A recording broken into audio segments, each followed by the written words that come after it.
Hello gamers, this is Brain from GameBrain.media. We're going to look at Cyberpunk 2077 today. It is a game created by CD Projekt Red. They are the developers of The Witcher 1, 2, and 3. I came across them after playing the game The Witcher 3. Then I backtracked and I played The Witcher 2. Almost enjoyed that more than The Witcher 3. However, The Witcher 3 is an incredibly vast, sprawling extravaganza with tons of DLC and side missions and add-on characters and crazy things going on in the periphery.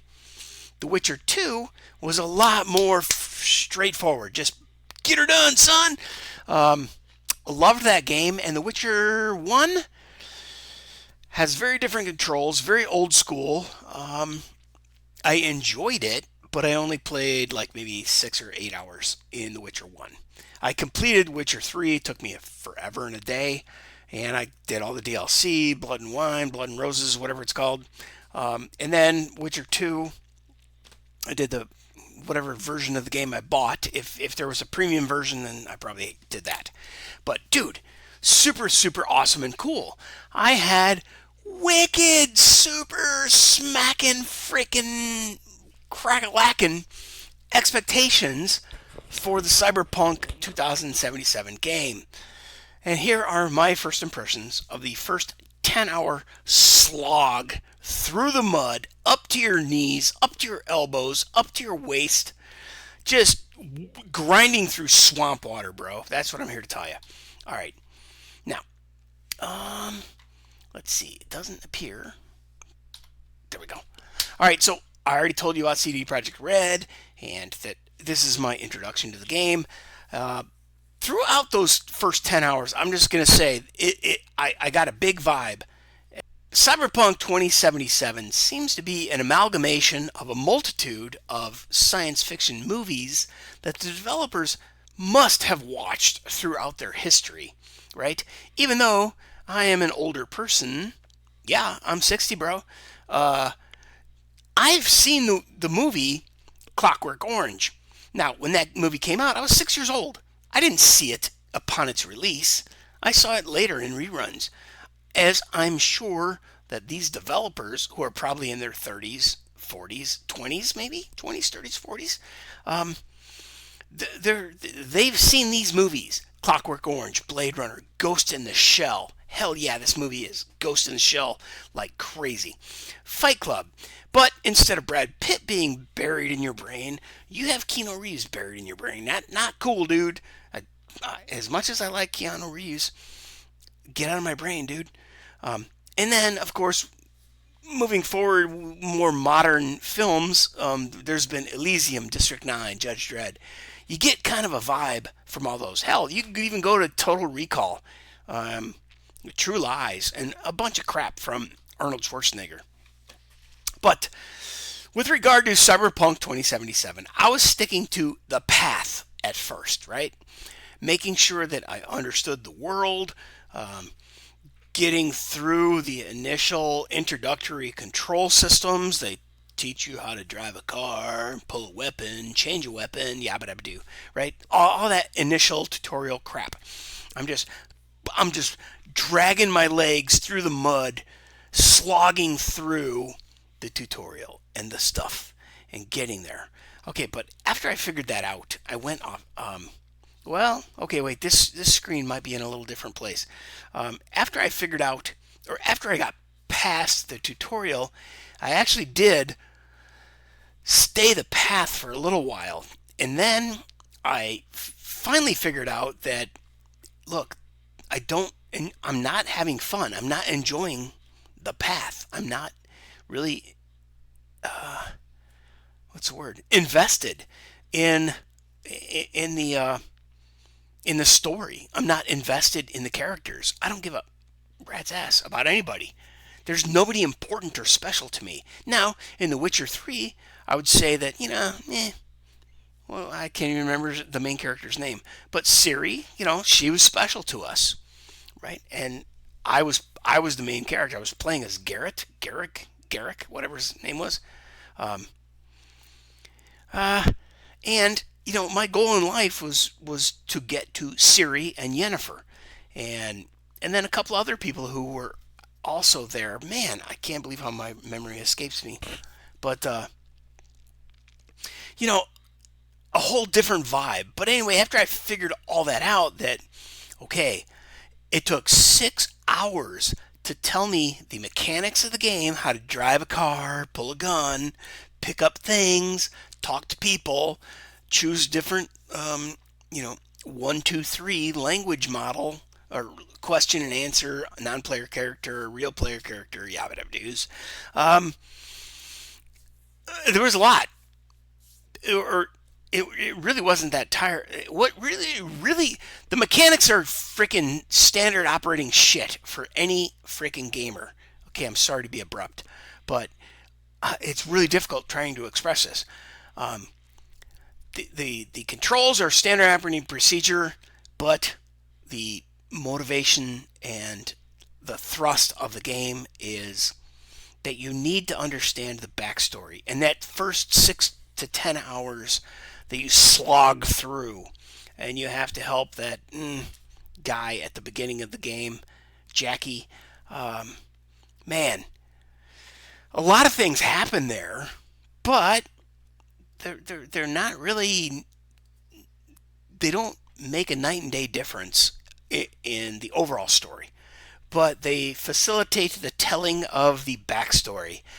I'm sorry, yes, I use some big words occasionally, and some people don't like that, like amalgamate and facilitate. So, yeah, all right. If you're not one of these people who want an in-depth analysis and some discussion, then go away. Um, or if you do like that, leave a comment. Dude, that would help me more than anything in the world.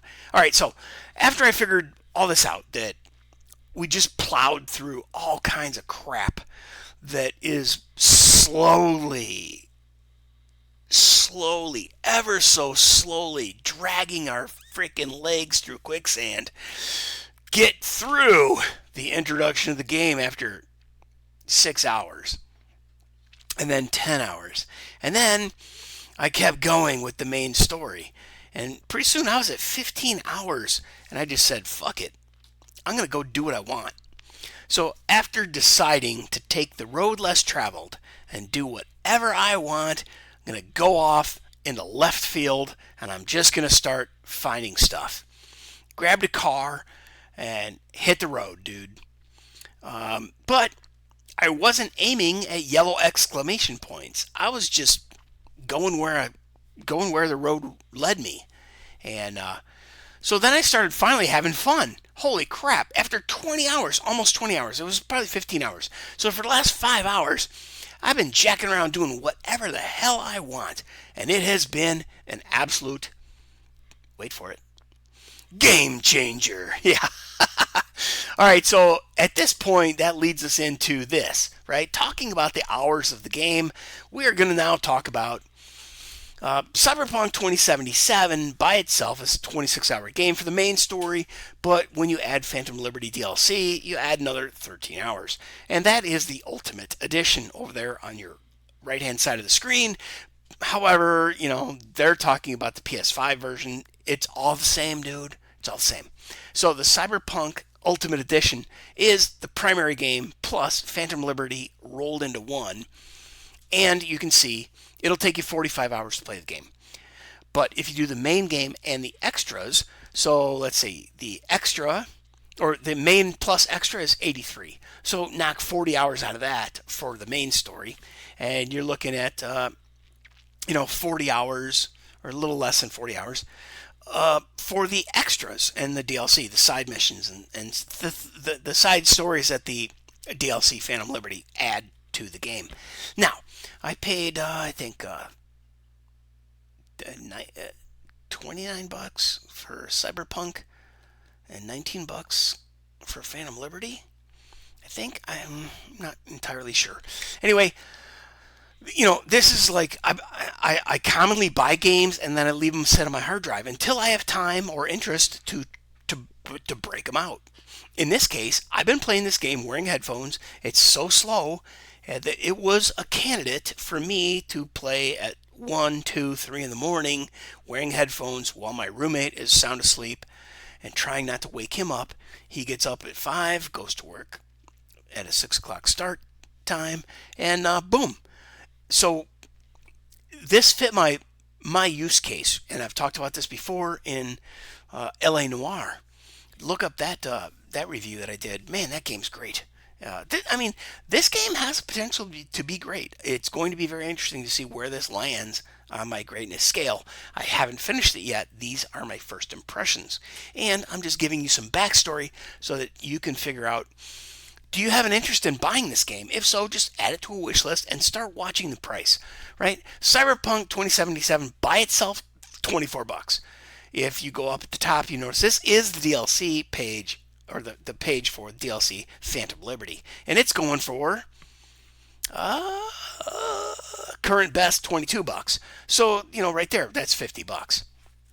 Now, you can go over to CD Keys, a website that I have no affiliation. I'm not an affiliate. I don't make a dime. I don't make a penny unless you go to my website, GameBrain.media. GameBrain.media. Yes, not .com. Cyberpunk Phantom Liberty DLC here is $26. The main game is $29. But guess what? The Ultimate Edition, which includes both, is $37. And that is on GOG, Galaxy of Games. Galaxy of Games. So I bought CD keys that work on Steam over and over and over. But I have bought individually directly at Galaxy of Games. And the games are flawless. They work, right?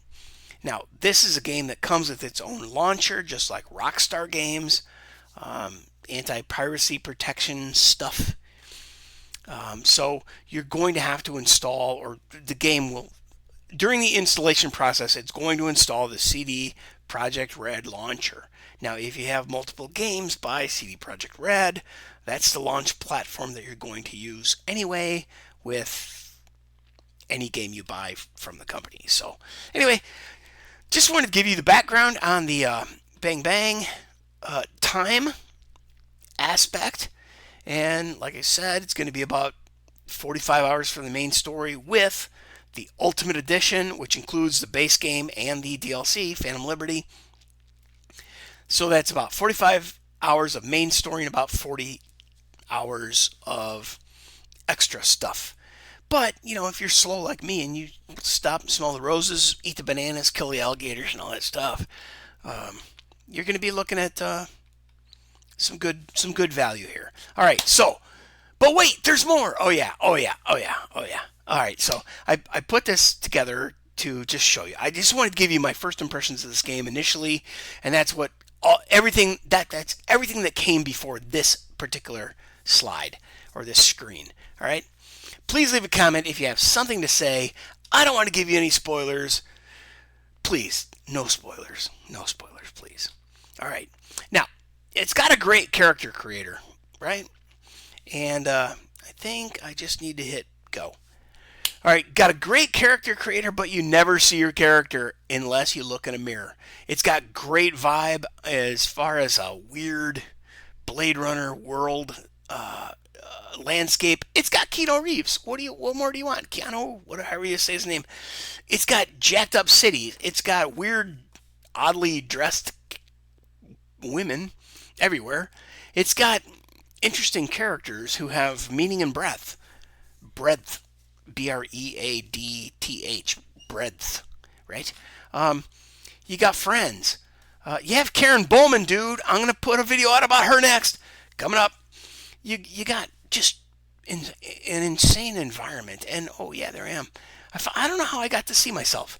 But you got visuals like that. And a whole cast of characters. All right, so there it is. My first impressions of Cyberpunk 2077. It's a sci-fi game that is turning out to be better than it started. It's got huge hype, right? A lot of people absolutely love this game. And then a lot of people don't. I don't know where I'm going to come in at the end of the game. it's got me guessing because the first 10 hours were like so ridiculously slow and boring. And I was not a happy camper for that first 6 to 10 hours. And then it got better. It got more interesting. We finally got some characters. We're finally actually fighting for a cause. We're finally doing something meaningful that I can dedicate my life to, my gaming life. So, hope you will hit that subscribe button, hit that like button, share this with your friends, and leave a positive comment. Thanks for watching. GameBrain is gone.